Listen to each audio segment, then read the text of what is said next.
Example দিচ্ছি, just example. এটা অনেক দিন ধরে ভাবছি এক্সাম্পলটা দিব, কিন্তু আজকে এটা মনে হয়ে গেল। আগে ফার্স্ট টাইম আমি আপনাদেরকে বলে দিই, পরে বলতে পারবো না। একজন ডক্টর, মানে ডাক্তার হলেই কিন্তু হয় না, উনি কিন্তু অনেক অনারেবল একজন ডক্টর ছিলেন। ইনি কিছুদিন হয় পৃথিবী থেকে বিদায় নিয়েছেন। আমাকে অত্যন্ত ভালোবাসতেন।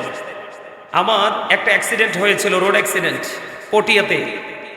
প্রোগ্রাম শেষ করে আসার সময় রাত্র প্রায় শেষের দিকে না, ভয়ঙ্কর অ্যাক্সিডেন্ট। আমি বাঁচবো বলে মনে করিনি। আমার নাক দিয়ে পুরো রক্ত ঝরে গিয়েছিল। তো ইউনিভার্সিটির একটা ছেলে ছিল তখন, সে হয়তো বাড়ি থেকে বের হয়েছে, সে ইউনিভার্সিটিতে যাবে। আমাদের এই অবস্থা দেখে সে তার নিজের জন্য যে গাড়িটা রেডি করেছিল, ওই গাড়িটা তিনি আমাদেরকে দিয়ে দিয়েছিল, তাই না? ওই গাড়ি দিয়ে আমরা হসপিটালে গিয়েছিলাম। ওই হসপিটালে মোটামুটি আমার এই রক্তটা বন্ধ করে তারপর আমি ওখান থেকে, আমার গাড়িটা একদম ভেঙে গেছে, চালানোর মতো ব্যবস্থা নাই। ওখানে গাড়িটা রেখে আমি ওখান থেকে আরেকটা গাড়ি নিয়ে সোজা কুমিল্লার একজন পপুলার একটা হসপিটালে এসে আমি ভর্তি হলাম। তখন আমার ওই প্রিয় মানুষটা আমাকে ওটিতে ঢুকালো।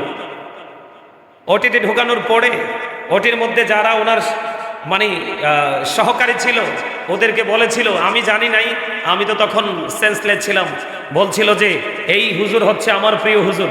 নাম বললে চিনে ফেলবেন। আমি নামটা বলতে চাই না, কারণ এখানে তার আপন স্বজনটা রিলেটেড আছে, এই জন্য বলতে চাই না। তো উনি যখন ইন্তেকাল করলো, ইন্তেকাল করার পর আমি ওনার জানাজাটা কি, মৃত্যুর খবরটাও পাই নাই। পরে জানতে পারছি উনি মারা গেছে। পরে ওনার একজন প্রিয় মানুষকে ফোন দিয়ে বললাম যে ডাক্তার সাহেব কি পৃথিবী থেকে বিদায় নিয়েছে? কয় হ্যাঁ হুজুর বিদায় নিয়েছে। আমি তোমরা কত স্বার্থপর, আমাকে বললা না। তো এখন ওনাকে তো তোমরা মাটি দিয়ে দিয়েছো, আমি ওনার কবরের পাশে গিয়ে একটু দোয়া করতে চাই। বিশ্বাস করেন, একটা ছেলে ডাক্তার, একটা ছেলে ইঞ্জিনিয়ার, দুটো ছেলের একটা ছেলেও রাজি হয় নাই, শুধু সময় দিবে। আমি বলছি আমার যত সময় সব খরচ আমার। আমি শুধু ওই মানুষটার কবরের পাশে গিয়ে একটু যদি জিয়ারত করে আসতে পারি, তাহলে আমার কলিজাটা ঠান্ডা হবে। দুইটা ছেলের একটা ছেলেও তাদের পড়াশোনা, তাদের কাজ রাজি হয় নাই। নাউজুবিল্লাহ বলবেন না? আরো জোরে বলেন, আরো জোরে। গত সময় কি বলেছিলাম? একজন গিয়ে রসুলকে প্রশ্ন করেছিলেন, ইয়া রাসূলুল্লাহ, আমার বাবা আমার উপার্জিত সম্পদ নিজের মতো করে খরচ করতে চায়। আমার রসুল ডাক দিয়ে বললেন, শুধু তোমার সম্পদ নয়, তুমি নিজেও তোমার বাবার সম্পদ। আওয়াজ তুলে বলেন সুবহানাল্লাহ। তোমাকে ডাক্তার বানিয়ে গেল বাবা, তোমাকে ইঞ্জিনিয়ার বানিয়ে গেল বাবা, তুমি বাবার জন্য একটু সময় দিতে পারবা না? তোমার মতো এইরকম অকৃতজ্ঞ সন্তান বাবা মায়ের জীবনে বড় অভিশাপ। এই সন্তান দুনিয়াতে যেমন কোনো কাজে লাগবে না, আখিরাতেও কোনো কাজে লাগবে না। কোরআন শরীফের 19 পারা সূরা শুআরার 88 নম্বর আয়াতে আল্লাহ বলেছেন, ইয়াউমা লা ইয়ানফাউ মালু ওয়ালা বানুন, কিয়ামতের দিন আপনার ধন সম্পদ সন্তান সন্ততি একটাও কাজে লাগবে না যদি এগুলো অগ্রহণযোগ্য হয়। এই প্রজন্মের এই প্রেক্ষাপটে দাঁড়িয়ে আমি বলতে চাই, প্রত্যেকটা ঘরে ঘরে অপ্রত্যাশিত অগ্রহণযোগ্য বেয়াদব সন্তানের আপনার জন্ম বেশি বেড়েই চলেছে। এটার জন্য দায়ী হলো বাবা মা। তাল গাছ লাগালে যেমন তাল আসে, আম গাছ লাগালে যেমন আম আসে, ঠিক তেমনি বেয়াদব পিতামাতার মাধ্যমে কখনো সুন্দর সভ্য সন্তান আশা করা যায় না। এটার জন্য দায়ী আমি আপনাদেরকে বলে দিতে চাই, আল্লাহ রাসূল বলে দিয়েছেন, every parent should take care their children very carefully. প্রত্যেকটা পিতামাতার উচিত তাদের সন্তানের দায়িত্ব যত্ন সহকারে পালন করা। প্রত্যেকটা বাবা মা যদি তার সন্তানের দায়িত্ব যত্ন সহকারে পালন করে যায়, আল্লাহ রাসূলের কথা মেনে, অবশ্যই মাস্ট বি, আমি বলতে চাই, আপনার সন্তান মানুষ যদিও না হয় কিন্তু অমানুষ হবে না। কেন জানেন? কারণ আপনার জীবনের চলার পথে ছিল সর্বোচ্চ সচেতনতা। আপনি মেনেছেন আল্লাহ রাসূলের আইন। সম্মানিত উপস্থিতি, আর সন্তানের জন্য প্রযোজ্য হলো we should Obi our parents. প্রত্যেকটা পিতামাতার উচিত তাদের পিতামাতাকে মান্য করা। কারণ হলো মা বাবাকে ভালোবাসা ফরজ, তাদেরকে কষ্ট দেওয়া হারাম। আমি মা বাবার সম্পর্কে এই কারণে কথাগুলো বললাম। এখনকার ম্যাক্সিমাম পিতামাতাই কিন্তু উদাসীন। মেয়ে হলে কিন্তু তার কদর কমে যায়, ছেলে হলে কিন্তু সোনার হরিণের মতো সকল মানুষকে সে এলান করে জানিয়ে বড় ধরনের ভোজের আয়োজন করে। এরকম আছে না নাই? সম্মানিত উপস্থিতি, আপনি যদি 1 ডজন ছেলের পিতাও হন, আপনার জান্নাতের সুসংবাদ নেই। কিন্তু আল্লাহর হাবিব বলেছেন, 3টা কন্যা সন্তানের মালিক যদি হতে পারো, তোমার জন্য 3টা জান্নাত।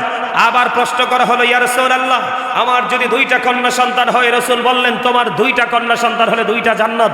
হাদিস শরীফের মধ্যে এসেছে, হাদিসের রাবি যদি প্রশ্ন করতেন যে ইয়া রাসূলুল্লাহ, একটা সন্তানের পিতামাতা, একটা কন্যা সন্তানের বাবা মার ব্যাপারে আপনি কি বলবেন? হয়তোবা রাসূল বলে দিত, একটা কন্যা সন্তানের পিতামাতার জন্য একটা জান্নাত বরাদ্দ। আওয়াজ তোলে কোন সুবহানাল্লাহ। আর যারা বলেন না সুবহানাল্লাহ। সম্মানিত উপস্থিতি, এই কথাগুলো বলার কারণ হলো আল্লাহ রাব্বুল আলামিন বলেছেন, ক্বালাল্লাহু তাআলা ইয়া আইয়ুহাল্লাযীনা আমানু কু আনফুসাকুম ওয়া আহলিকুম নারা। আল্লাহ রাব্বুল আলামিন বলেছেন, O believers, save yourself and your families from the fire. আল্লাহ ঈমানদারকে ডেকে বলেছেন, আল্লাহ ঈমানদারকে মুমিনকে ডেকে বলেছেন। আল্লাহ কিন্তু বেঈমান কাফের মুশরিককে ডাক দেয়নি। আল্লাহ বলেছেন, ইয়া আইয়ুহাল্লাযীনা আমানু, হে ঈমানদারগণ, কু আনফুসাকুম ওয়া আহলিকুম নারা, তুমি জাহান্নাম থেকে বাঁচো এবং তোমার আহালকেও জাহান্নাম থেকে বাঁচাও। আওয়াজ তোলে তোলে বলেন সুবহানাল্লাহ। সম্মানিত উপস্থিতি, একটা পিতামাতার জন্য, একটা পিতামাতার কাছে পৃথিবীতে শ্রেষ্ঠ সম্পদ হলো তার সন্তান। পৃথিবীর কোনো কিছুই পিতামাতার চক্ষুকে শীতল করতে পারে না যত দ্রুত সন্তানের উপস্থিতিতে পিতামাতার চোখ এবং অন্তর ঠান্ডা হয়ে যায়। ঠিক কিনা বলেন? আরো যারা বলেন। আমি আপনাদেরকে বলছি, please stop your mouth everybody. সকলের জবানকে বন্ধ রাখবেন। এখানে আপনাদের কাজ হলো শুধু লিসেনিং করা, তার মানে শোনা। এখানে আপনাদের কাজ শুধু শ্রবণ করা, আর আমার কাজ হলো আমি লেকচার দেওয়া। কারণ আপনি যদি অ্যাটেনটিভলি লিসেনিং করতে না পারেন, তার মানে মনোযোগ দিয়ে যদি আপনি শুনতে না পারেন, তাহলে কিন্তু আপনি আপনার লাইফ স্টাইলকে চেঞ্জ করতে পারবেন না। ক্যারেক্টারলেস পারসন থেকে নিজেকে গুড ক্যারেক্টার সম্পন্ন পারসন হিসাবে কখনোই নিজেকে প্রিপেয়ার করতে পারবেন না। একটা মানুষের জীবনে বাঁচতে হলে, একটা মানুষের প্রেজেন্ট অ্যান্ড ফিউচারকে ব্রাইটনেস করতে হলে, একটা মানুষের জীবনে আরেকটা মানুষ প্রয়োজন, যেই লোকটা হলো ভিতর এবং বাহির থেকে কোয়ালিটিফুল পারসন। ঠিক কিনা বলেন? আরো জোরে।